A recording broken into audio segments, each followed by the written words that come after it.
ISKCON একটি জঙ্গি সংগঠন। জাতীয়তা, জাতি, ধর্ম, বর্ণ, গোত্র, সম্প্রদায় নির্বিশেষে প্রতিদিন 2 থেকে 3 মিলিয়ন মানুষের মুখে খাবার তুলে দেওয়া যদি কোনো জঙ্গি সংগঠনের বৈশিষ্ট্য হয়, তাহলে হ্যাঁ, ইসকন একটি জঙ্গি সংগঠন। নিউ ইয়র্কের পথশিশু থেকে শুরু করে আফ্রিকার প্রত্যন্ত অঞ্চলে প্রতিদিন লাখো মানুষের খাবারের যোগান দেওয়া সংগঠনের নাম ইসকন। করোনা মহামারীতে যখন গোটা বিশ্ব গৃহবন্দী, তখন 120 মিলিয়নের বেশি মানুষ খাবার পেয়েছে ইসকনের মাধ্যমে। অ্যাপলের প্রতিষ্ঠাতা স্টিভ জবস পর্যন্ত ছাত্রাবস্থায় 7 মাইল হেঁটে যেতেন ইসকন মন্দিরে শুধু একবেলা খাবার খাওয়ার জন্য। And I would walk the 7 miles across town every Sunday night to get one good meal a week at the Hare Krishna temple. এই ইসকন সেই সংগঠন যারা 2022, 23, 24 সালে নৌকা ভর্তি ত্রাণ নিয়ে উপস্থিত হয়েছিল সিলেট সুনামগঞ্জ এলাকায়।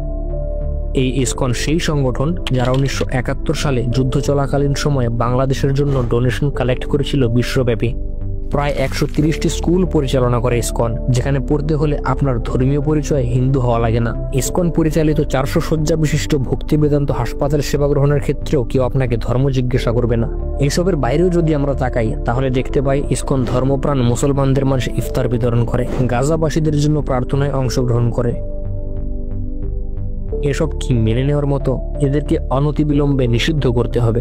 যদিও ইরান, পাকিস্তান, কাজাকিস্তান সহ পৃথিবীর প্রায় প্রতিটি দেশে ইসকনের 8 শতাধিক মন্দিরের মাধ্যমে নিজেদের কার্যক্রম পুরো দমে চলছে। কোনো দেশেই ইসকনের উপর বিন্দু পরিমাণে নিষেধাজ্ঞা নেই। আপনাদের হাতে ফোন আছে, ফোনে ইন্টারনেট আছে। যে সকল দেশে ইসকন নিষিদ্ধ বলে অপপ্রচার চালানো হয়, সেসব দেশের নামের পাশে ইসকন লিখে গুগল করলেই দেখতে পাবেন কতটা আড়ম্বরের সাথে ইসকন সেখানে নিজেদের ধর্মীয় কার্যক্রম পরিচালনা করে। বাংলাদেশে ইসকন নিষিদ্ধের দাবি তোলার আগে আসুন একবার এদের বিশ্ব কুখ্যাত কিছু সদস্য ও অনুসারীদের ব্যাপারে জেনে নেই।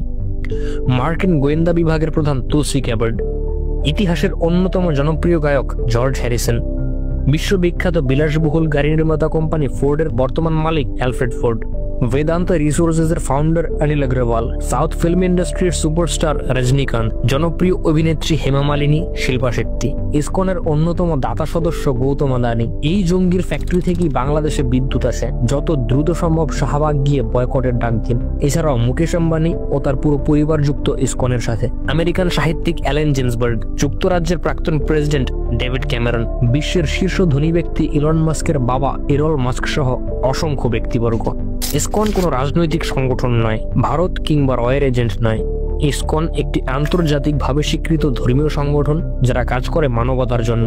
ইসকন বাংলাদেশে অন্য ধর্মাবলম্বীদের কাছে নিজের ধর্ম প্রচার করতে যায় না, কেবল স্বজাতির কাছেই যায়। ইসকন হচ্ছে প্রেমের ধর্ম, যেখানে নেই কোনো সংঘাত, হিংসা, মারামারি। যারা অন্য যে কোনো ব্যক্তি বা পশুর সামনে নিজেকে নগণ্য মনে করে। ইসকনের ফিলসফি হচ্ছে তৃণাদপি শুনিয়েছেন তরুরি বা সহিষ্ণুনা আমানি না মান দেনা কীর্তনীয় সদাহরিহি, অর্থাৎ যিনি নিজেকে ঘাসের চাইতেও নগণ্য মনে করেন, যিনি বৃক্ষের মতো সহিষ্ণু, যিনি নিজেকে মান শূন্য মনে করেন এবং অন্য সবাইকে সম্মান প্রদর্শন করেন, কেবল তিনি সর্বক্ষণ হরিনাম সংকীর্তনের অধিকারী। গোবর্ধন ইকো ভিলেজের জন্য জাতিসংঘ কর্তৃক ফেথ ফর আর্থ কাউন্সিলর হিসেবে স্বীকৃত সংগঠনের নাম ইসকন। নিজেদের ফুড ফর অল ইনিশিয়েটিভের জন্য যুক্তরাজ্যের সর্বোচ্চ স্বেচ্ছাসেবক পুরস্কার দ্য কুইন্স অ্যাওয়ার্ড ফর ভলেন্টিয়ারিতে ভূষিত সংগঠনের নাম ইসকন। ফুড ফর লাইফ কার্যক্রমের জন্য ব্রিটিশ এম্পায়ার মেডেলধারী সংগঠনের নাম ইসকন। 24 ঘন্টার মধ্যে সর্বোচ্চ 8,813 জনকে মাদকের অন্ধকার জগৎ থেকে বের করে আনার অনন্য গিনেস ওয়ার্ল্ড রেকর্ডধারী সংগঠনের নাম ইসকন।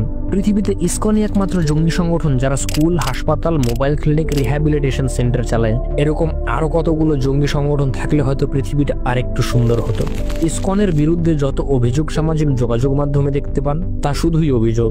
যে কোনো অপকর্মের পর তা ঢালাওভাবে প্রচার করা হয় ইসকনের নামে। যার যেদিক দিয়ে যা মনে চায়, যেভাবে মনে চায় সেভাবেই অভিযোগ তোলে। কিন্তু এসব অভিযোগের সত্যতা না কোনোদিন কেউ প্রমাণ করতে পেরেছে আর না পারবে। চিলের পেছনে দৌড়ানোর আগে একবার কানে হাত দিয়ে দেখুন। মিথ্যা গুজবে গা ভাসিয়ে ধর্মীয় সম্প্রীতি নষ্ট করে নিজেদের উচ্ছৃঙ্খল প্রমাণ করবেন না। তাই আসুন সকলে সচেতন হই, অন্যকে সচেতন করি, গুজবে গা না ভাসাই, সত্যকে জানি এবং অন্যদেরও জানাই।